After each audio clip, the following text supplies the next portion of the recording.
Oui, bienvenue sur Marvelous, là où on ne parle pas que de Marvel Champion. Mais, là on va en parler, mais non. Je te vois là-bas au fond, là. Mais je t'ai pas abandonné. Marvelous, ça reste toujours Marvel Champion. Évidemment, bien sûr, on parle d'autres jeux aussi. Mais enfin quand même, je t'ai pas abandonné. Bien sûr. Mais t'en fais pas, on va en faire plein des vidéos encore de Marvel Champion, reste. Il y a aussi plein d'autres jeux vachement bien. Ah là, je t'avoue qu'en ce moment, Star Wars Unlimited, je le ponce, hein. Oh là là. Oh, qu'est-ce que je l'aime ce jeu. Ah ouais, vraiment. Au début, j'étais là genre, c'est de la merde, j'en peux pas. Hop, j'ai joué, bim, hop. Et puis là, je suis parti pour m'en faire tous les Star Wars de l'histoire, pour la 200e fois. Mais bon, bref.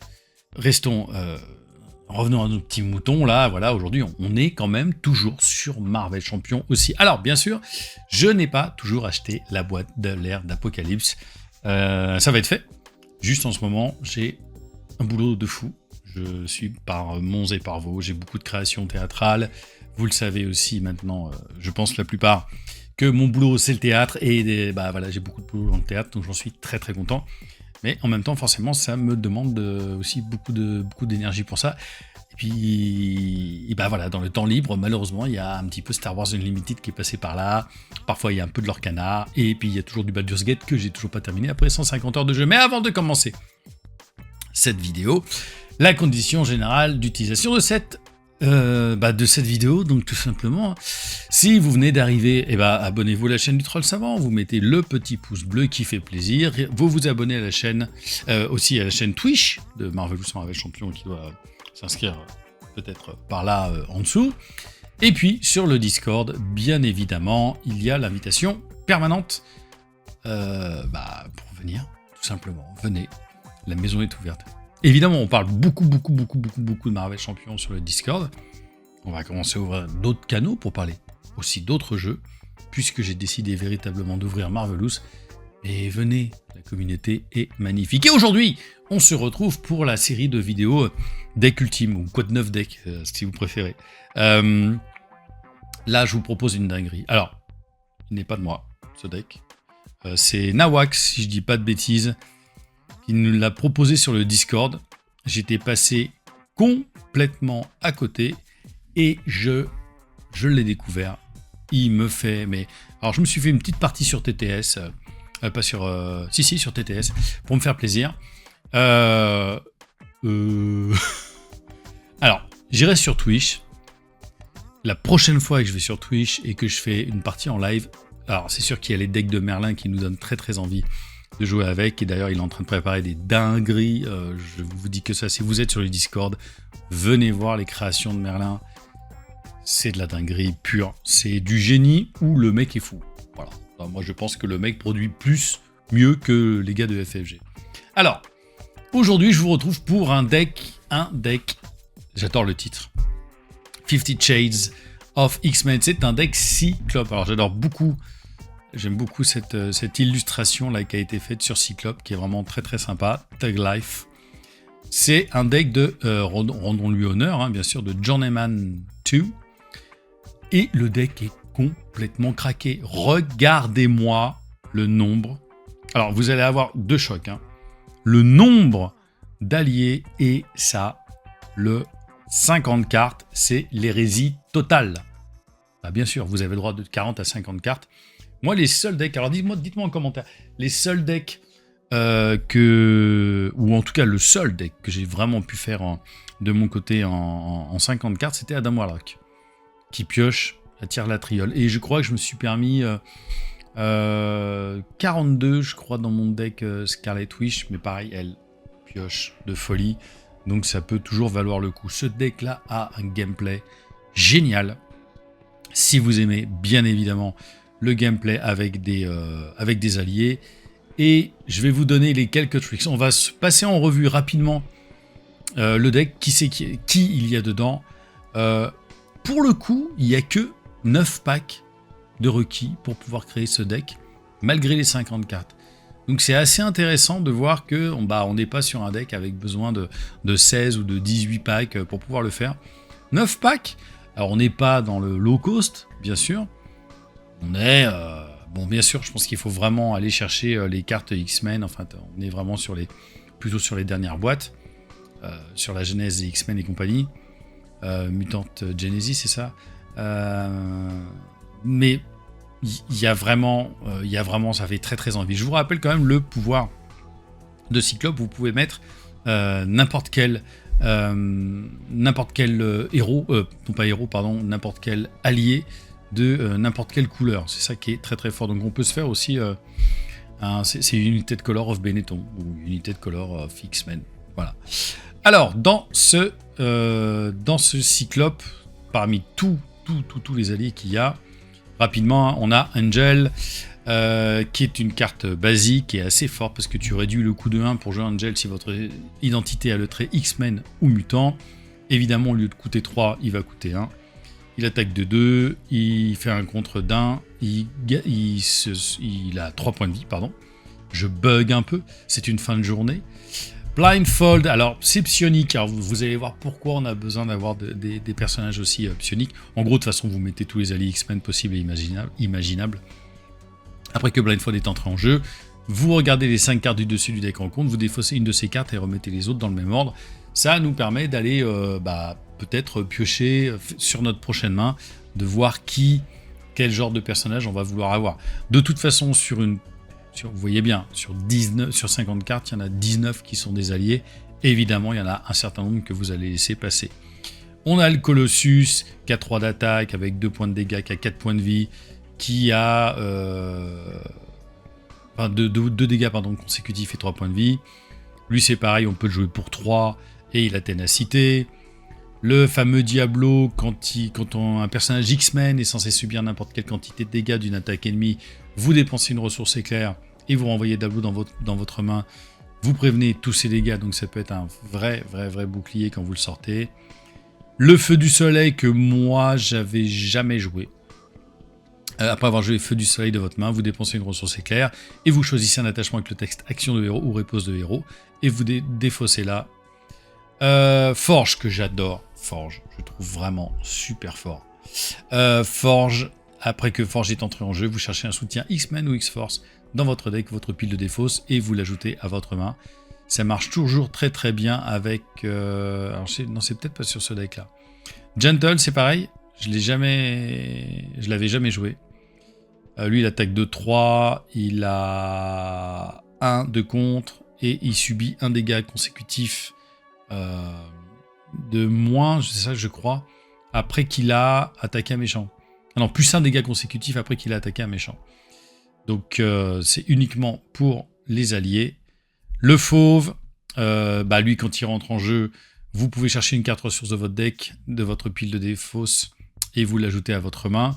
Donc si vous l'avez payé, il coûte 4, si vous l'avez payé avec une carte ressource, force ou énergie, bien évidemment vous pouvez la récupérer. On a Magic. Pareil, alors je fais rapidement parce que le but du jeu, c'est pas de vous analyser ces cartes-là, hein, mais que vous voyez un petit peu l'archétype qu'il y a avec tous ces alliés X-Men et comment il peut y avoir des interactions. Après avoir joué Magic de votre main, vous dépensez une ressource mentale, vous choisissez un sbire non élite engagé avec un héros X-Men, mélangez ce sbire dans le deck rencontre, donc ça permet de remonter dans une main un sbire qui soit un petit peu chiant, qui peut avoir un patrouille ou garde, quelque chose dans le genre. Marvel Girl, quand un Marvel Girl attaque un sbire, retirez X menace de la manigance principale, X étant la manigance imprimée de ce sbire. C'est ça, quand elle attaque un sbire, on retire X menace en lien avec la manigance, oui, la manigance, c'est ça, pardon, j'ai bugué.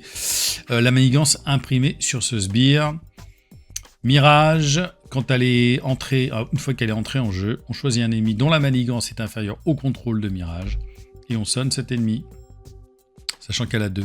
Phoenix, encore hyper important, on peut avoir un allié psionique de nouveau. Ah, attendez, là il y avait psionique aussi, j'ai oublié de dire, il y a psionique. On a un certain nombre de psioniques, vous allez comprendre pourquoi. Voilà, Pixie, je cherchais Pixie qui marche très bien avec Forge. Après avoir joué Pixie de votre main, ajoutez... après avoir joué Pixie de votre main, ajoutez à votre main un allié X-Men de votre pile de défausse. Moi généralement j'adore la garder elle, ça me permet d'aller tuto Forge et d'aller me chercher évidemment les soutiens de ce dont on peut avoir besoin. Polaris, une fois qu'elle est entrée en jeu, elle donne une carte d'état tenace à un personnage X-Men.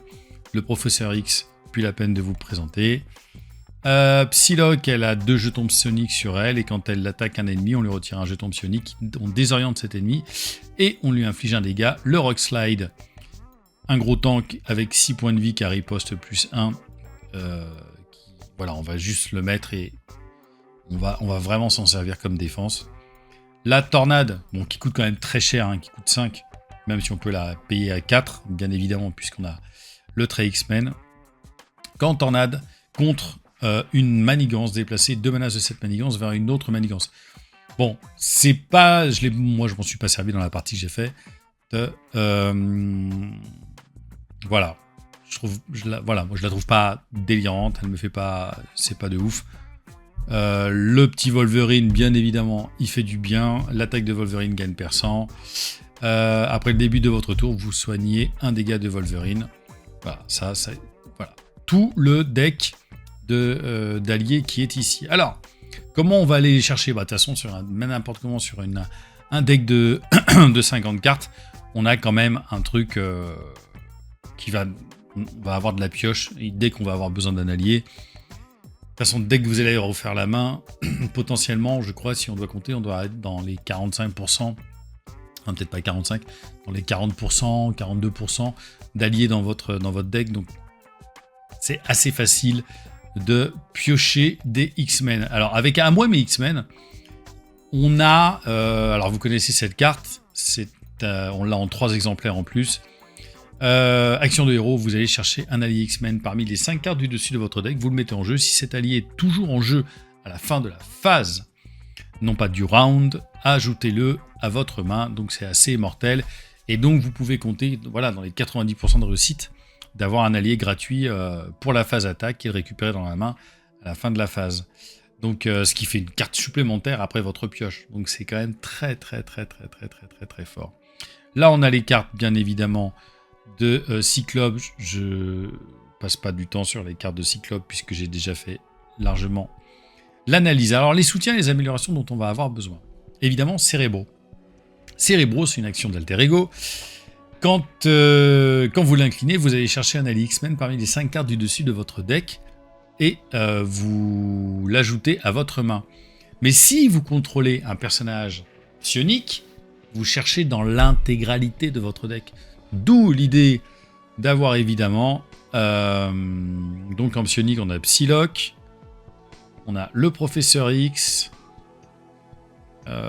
évidemment Phoenix, Mirage, Marvel Girl, Magic, ça fait 6.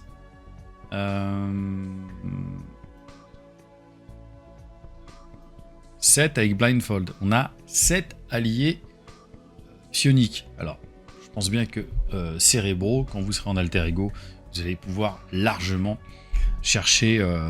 D'ailleurs, si vous arrivez à poser assez vite un allié psionique, moi je serais plutôt tendance... Alors moi, c'est ce que j'ai fait.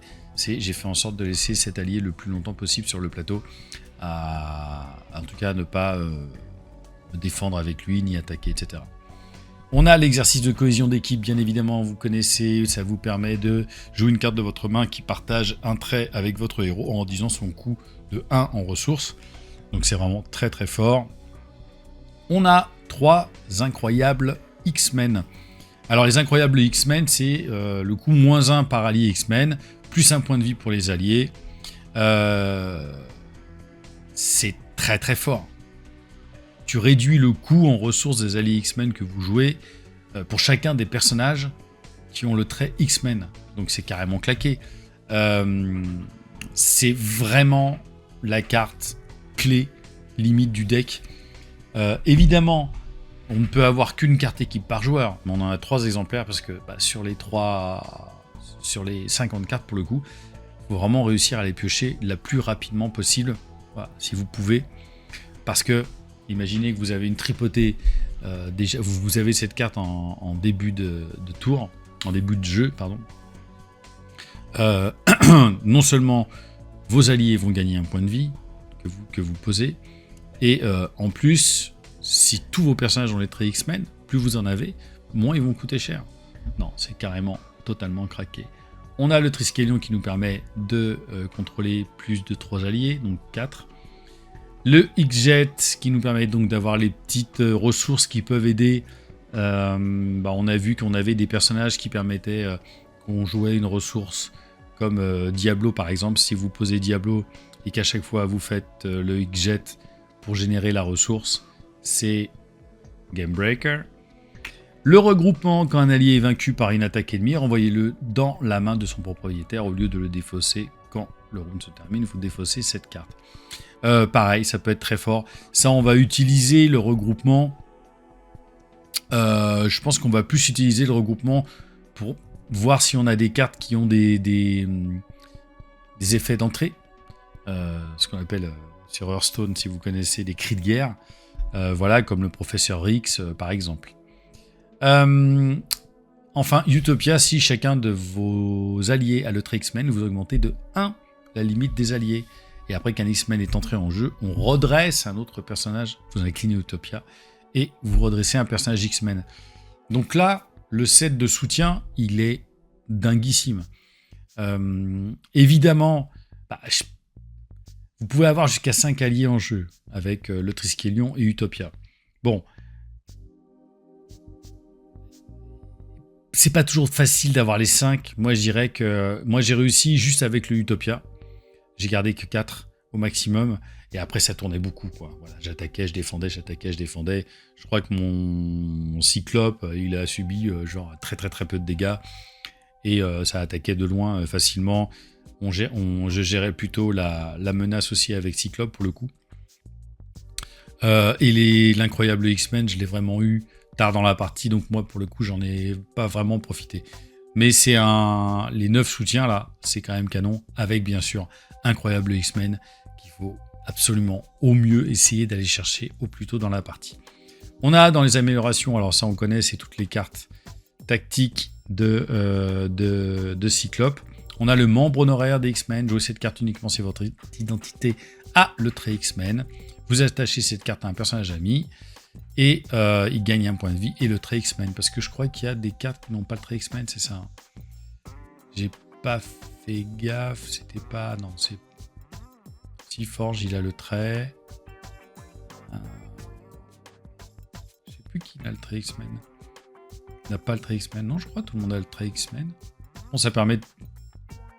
Oui, c'est ça. Ça permet d'avoir un petit boost supplémentaire.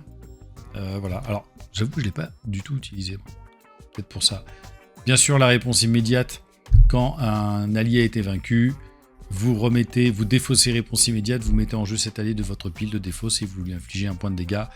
Pareil pour toutes les cartes qui ont des effets d'entrée, encore une fois, comme le professeur X.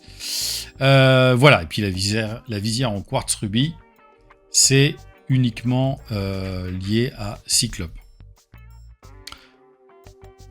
On a une combo à faire qui est Phoenix.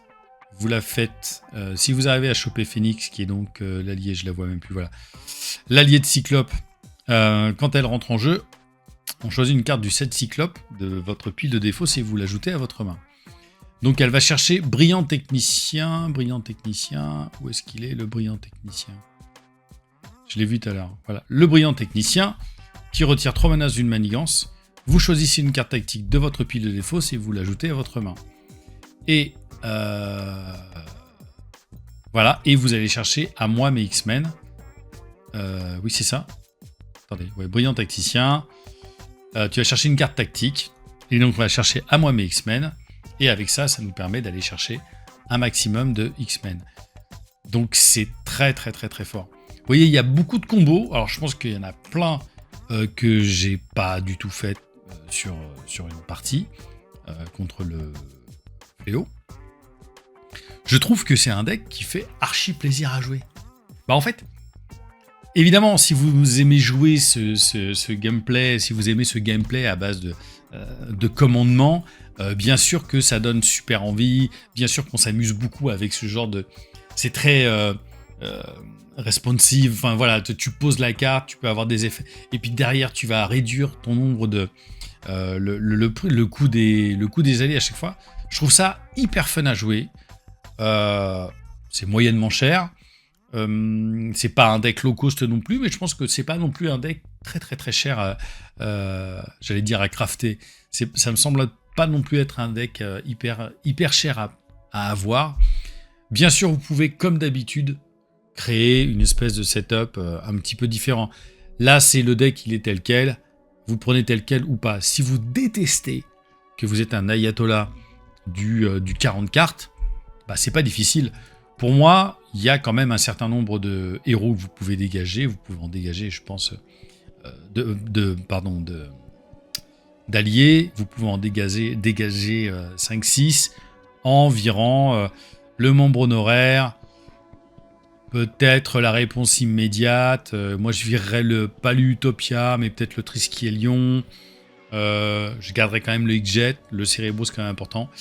L'exercice de cohésion d'équipe, l'incroyable X-Men, peut-être que j'en mettrai 2 au lieu de 3. Il y a possibilité de le réduire à 40 si vous voulez peut-être un deck pas aussi fat en termes de gameplay. C'est-à-dire si vous voulez quelque chose peut-être de plus nerveux. Vous êtes presque sûr de choper davantage les incroyables X-Men. On peut le laisser en 3, auquel cas, voilà, où il y a quand même 10 cartes en moins dans le deck. Donc a priori, vous avez un certain pourcentage, et c'est pas moi qui vais vous faire le calcul ici. Je vous laisse l'imaginer en commentaire. Voilà, si vous avez un deck de 40 cartes, il y a pour moi, voilà, pas le feu du soleil, ça m'intéresse pas. Enfin, je veux dire, il y a quand même 5-6 alliés que je peux largement dégager. Imaginez, il y en a 19. Si vous en virez 6, il vous en reste 13. Je pense honnêtement, même si on voulait vraiment virer pas 10 alliés, mais 9 alliés, et tu vires une carte de là-dedans, tu peux faire un deck à 40 cartes. Voilà. Là, je pense que il y a le côté un peu allez, on éclate tout, quoi. C'est du deck bling bling. Voilà, ça bling bling. Non, c'est un joli deck que je trouve très intéressant et comme je vous ai dit, qui est possible à jouer en 40 cartes.